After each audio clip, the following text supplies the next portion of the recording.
The Moment of Lift by Melinda Gates. Quite soon after co-founding the Bill and Melinda Gates Foundation, Melinda Gates realized that the single most important step toward bettering the lives of people around the world was to focus on women. Women are disproportionately disadvantaged in communities worldwide, but by lifting them up, they lift entire communities up with them. In this personal memoir, Melinda Gates tells the inspiring stories of women she met in her travels and tackles the main issues holding women back today. Get ready to learn how to create a more equal society. Lifting women up. Ever since she was a small child, Melinda Gates was fascinated by rocket launches. Her father used to take her and her siblings to rocket launches in Dallas, Texas, where he worked as an engineer. It was the moment of liftoff that fascinated her the most. In her adult life, this fascination led her to search for a moment of lift for humanity. How could the human race as a whole be propelled upward in such a way? The Bill and Melinda Gates Foundation, which she co-founded with her husband Bill Gates, was started to help children around the world. More and more, however, Melinda realized that the real issue that needed to be addressed was gender inequality. Through her charitable work around the world, she repeatedly saw that by lifting women up, humanity was lifted up. When women gain rights, families flourish, and in turn, societies do too. One of the very first issues the foundation addressed was access to vaccinations. After learning that vaccinations developed in the U.S. took 15 to 20 years to reach developing countries, in those countries, children died of preventable causes such as diarrhea.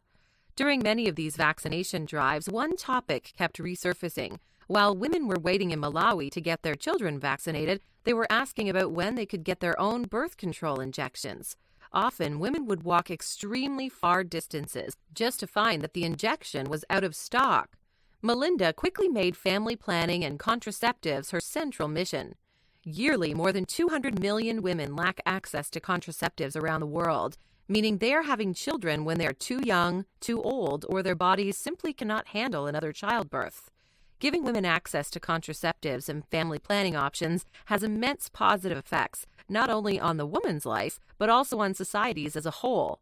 One long-term study in Bangladesh showed that women who took contraceptives were healthier, had better nourished children, wealthier families, and their children, boys and girls, were enjoying a better education. Education.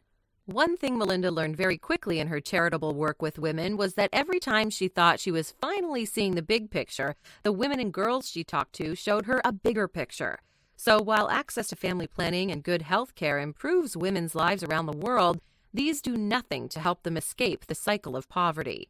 Take the village of Kanpur in India as an example. This is where one of the lowest castes in India lives. They make their living by sorting rubbish and selling anything that can be recycled. When the organization came to talk to the women there about the project on contraceptives they'd introduced, one 10-year-old girl, Sona, stepped forward and said, "I want a teacher." This simple act of courage to ask for what she needed triggered a series of events that got Sona and her village registered as official inhabitants of the country and allowed her and all the other children in her community to go to school. The gift of education is a gift that keeps on giving. By sending one girl to school, she will send her daughters to school as well, and so on. Girls who are sent to school have a better chance at a well-paid job and are more likely to have more well-informed family planning. And by being educated, women can be at the forefront of dismantling the very rules that keep them down. But even nowadays, more than 130 million girls worldwide are still not going to school, and this is generally considered an improvement over previous generations. Many countries around the world still favor unequal education for one simple reason. Uneducated women won't rebel against traditional gender roles. Take Malala Yousafzai as an example. She was shot as a result of a targeted campaign by the Taliban because she had been speaking out for girls' education. This shooting did nothing to silence her, though. The incident actually made her more famous and brought more attention to her cause. She now uses her newfound influence to campaign for girls' education all around the world. She became the youngest person to ever win the Nobel Peace Prize in 2004. Child marriage. One year, Melinda Gates visited a fistula hospital in Niger, where she met a 16-year-old girl named Fatty. Fatty had been a child bride, married at the age of 13 and pregnant immediately after. She went through long and painful labor, but was only taken to the hospital after 3 days. Her baby died. She had developed a fistula during birth, which happens when the birth channel is too small or the baby too big. This is a common occurrence in women who have undergone female genital mutilation as well. Fistulas can be easily presented by skilled birth attendants and by delaying first pregnancies. But for Fatty, neither option was available to her, and she was forced out of the house by her husband for a condition she had not caused. For the next 2 years, she lived at her father's house until she could finally have an operation to repair her injuries. Sadly, Fatty's case is not an unusual one. Worldwide, the number one cause of death for girls from age 15 to 19 is giving birth. Child marriages, although outlawed in many countries, continue to happen around the world, and the age difference that is often between the partners creates a power imbalance that invites abuse. Young girls are taken away from their communities, friends, and family, sometimes blindfolded, so that if they try to run away, they would not find their way back. Why do parents decide to sell their own daughters into marriage? In many cases, because of poverty. Money is scarce, and another mouth to feed simply cannot be afforded. So to stop the practice of child marriage, the incentives that push parents to take this step must be addressed first. The Tostin Project in Senegal is one example of a project attempting to do just this. By encouraging conversations from the inside, Tostin creates empathy and drives change on the outside. For example, rather than telling people that the practices of female genital cutting or child marriage are wrong, they ask villagers about their dream future village. They're taught about health, hygiene, math, and reading. And with that education, they begin to change their views on these harmful practices against girls. Thanks to the work of Tostin, 8,500 communities have now stopped child marriages, and more than 3 million people across 8 nations have stopped the practice of female genital cutting.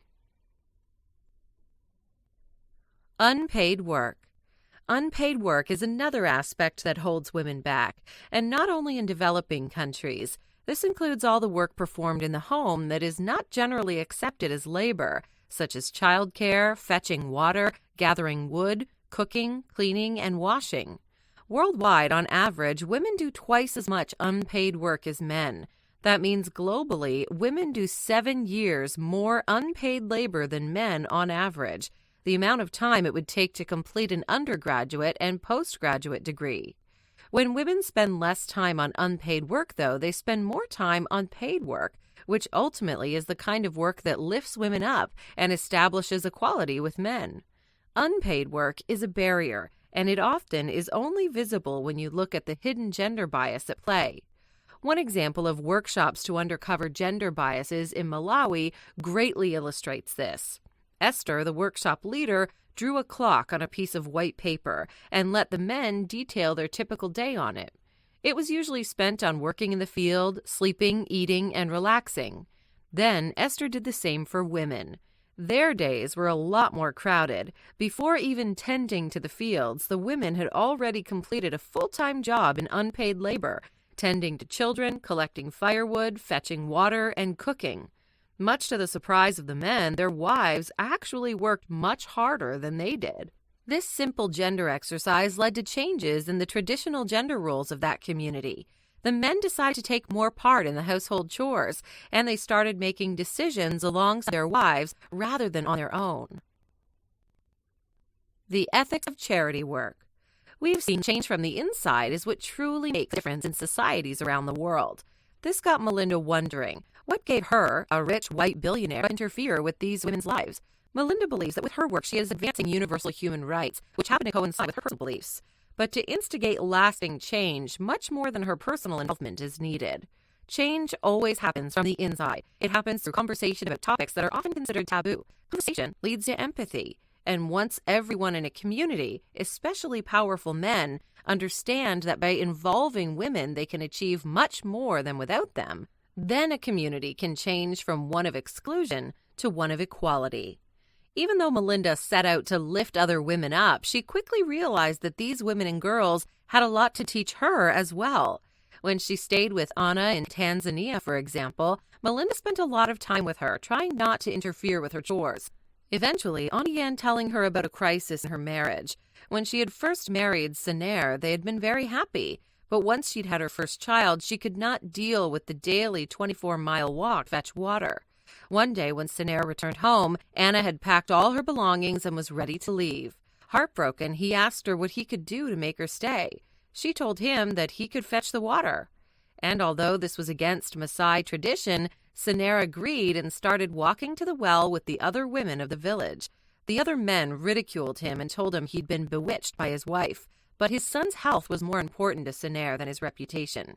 Eventually, some of the other men joined him, and they soon tired of the long way to get to the water, so instead, they set up catchment areas for rainwater near the village.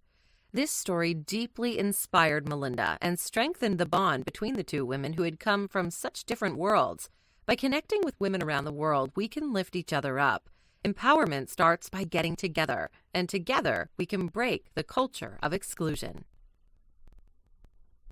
Final notes.